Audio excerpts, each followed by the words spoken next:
rack I made for the Pathfinder. Somebody asked for some more detail on it, so here we go. It's basically a sheet of galvanised mesh welded onto a frame made from some box section there. As you can see, I think that was 20mm box that I've used, if my memory serves me right. At the back on the top and at the front on the top rails I've used tubular steel again. I think that's 20mm diameter, with some uprights, 3 uprights that act as tie downs as well. The edges all the way along the roof rails are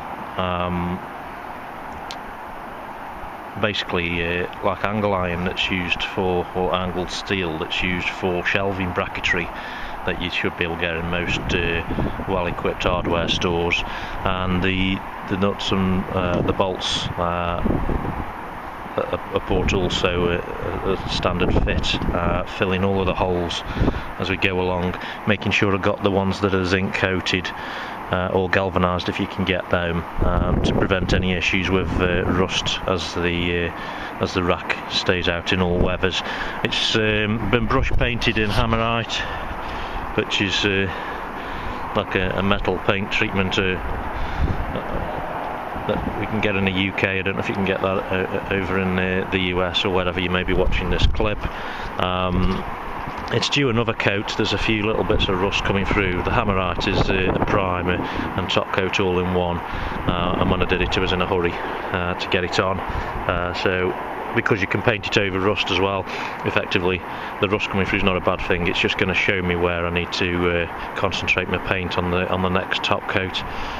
So there you go, that's my roof rack. It cost me best part of, I think, 130 UK pounds to make in the tubing and the corners and the nuts and bolts. I have got some security bolts that I bought that have got a head that's got like a security fitting.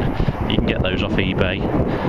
They're simple enough to get hold of, just to replace these, to give you some satisfaction that they're not going to go missing.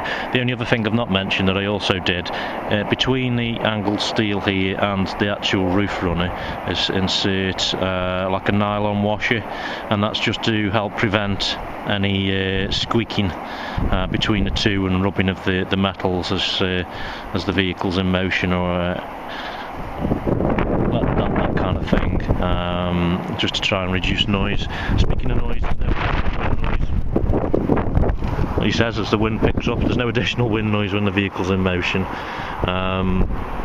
that I've noticed on this one. I'll just show you, obviously we're looking at the vehicle from the back end. I'll show you from the front end, give you a bit more of an idea as to how it's constructed, but it is just box section welded onto those L-shaped angles, and most of the holes are already in the right places along here. There's a few, I think there was 2 or 3 that I had to specifically drill because they weren't in the right place, and a couple that I had to sort of make the holes a bit wider, because this rail's actually got a bit of a curve on it, and the holes aren't all perfectly in line.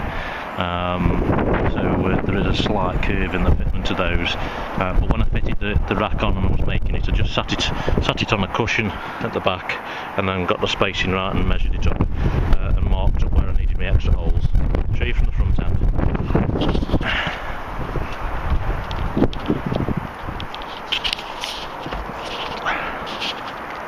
Okay, you can see the front of the rack, same sort of fitment as the back. I put a slight leading edge on, if you like, here, just to give it a bit of a sleeker approach. And the corners of the angle, as you can see, just where my finger is up there, chamfered off and filed smooth in case I ever have a misfortune of clipping a pedestrian, so that I try and reduce any likelihood of them getting hung up on it or cutting themselves. It's just one of the things that you try and think of. Hopefully it'll never happen. So that's it. That's my roof rack. Probably okay to about 75 kilograms, I reckon, which is I suspect is probably the loading capacity of the rails. It's bolted at every point on the rails, and it's well put together. So certainly should have the capacity of the existing rails. Building your own, just consider your tie down points. I might have put a couple of extra hoops along the length of these bars down here, but I just wanted to keep it as low profile as I could to prevent any issues with car park, so this can stay on all the time. Okay folks, I hope that's been helpful.